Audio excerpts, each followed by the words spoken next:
धर्म बदलने के बाद भी क्या दलितों को मिलेगा आरक्षण? 3 बिंदुओं में समझे सारे नियम।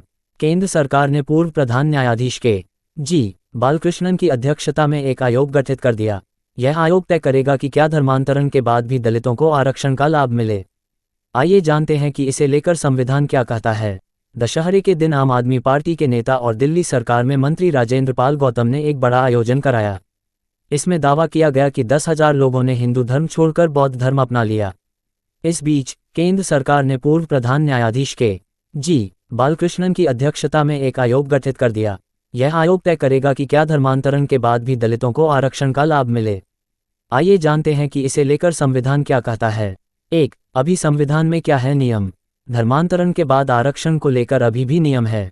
संविधान SC आदेश 1950 कहता है कि हिंदू या सिख धर्म या बौद्ध धर्म के अलावा किसी अन्य धर्म को मानने वाले व्यक्ति को अनुसूचित जाति का सदस्य नहीं माना जा सकता है। मतलब अभी सिर्फ हिंदू, सिख और बौद्ध धर्म के अनुसूचित जाति SC समुदाय के लोग आरक्षण और दूसरी सुविधाओं का फायदा उठा सकते हैं। मूलतः संविधान में हिंदू धर्म के SC समुदाय के लिए आरक्षण की व्यवस्था थी।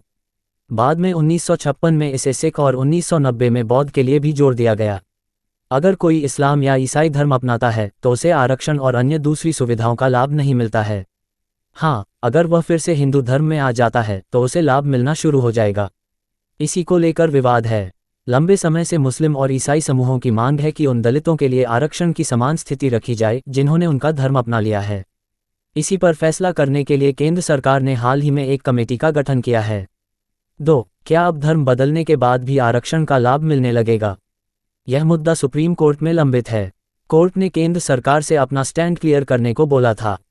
यही कारण है कि सरकार ने सुप्रीम कोर्ट के पूर्व चीफ जस्टिस के जी बालकृष्णन की अगुवाई में एक कमेटी का गठन किया गया है। इस कमेटी का कार्यकाल 2 साल का होगा। ये कमेटी अध्ययन करके रिपोर्ट तैयार करेगी कि दलित से ईसाई या फिर इस्लाम धारण करने वालों को क्या आरक्षण का लाभ दिया जाए या नहीं। 3. अगर नियम बदलता है तो किसे होगा फायदा? अगर कमेटी इस्लाम या ईसाई बनने वाले दलितों को SE का दर्जा देने की संतुति करती है तो इसका लाभ दलित ईसाई और दलित मुस्लिम को मिलने लगेगा। इनकी संख्या 2 लाख से ज़्यादा बताई जा रही है। अभी तक केवल हिंदू, सिख और बौद्ध धर्म के आरक्षित वर्ग को ही इसका लाभ मिलता था। तो बौद्ध बनने वाले लोगों को मिलेगा आरक्षण का लाभ? ये सवाल हमने सुप्रीम कोर्ट के वरिष्ठ अधिवक्ता चंद्र प्रकाश पांड्या से पूछा। उन्होंने कहा, अगर आरक्षित वर्ग से कोई बौद्ध धर्म अपनाता है तो उसे आरक्षण का लाभ जरूर मिलेगा। हालांकि अनारक्षित वर्ग का अगर कोई बौद्ध बनता है तो उसे इसका लाभ नहीं मिलेगा।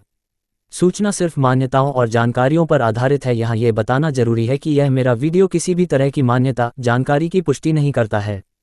किसी भी जानकारी या मान्यता को अमल में लाने से पहले संबंधित विशेषज्ञ से सलाह लें। धन्यवाद।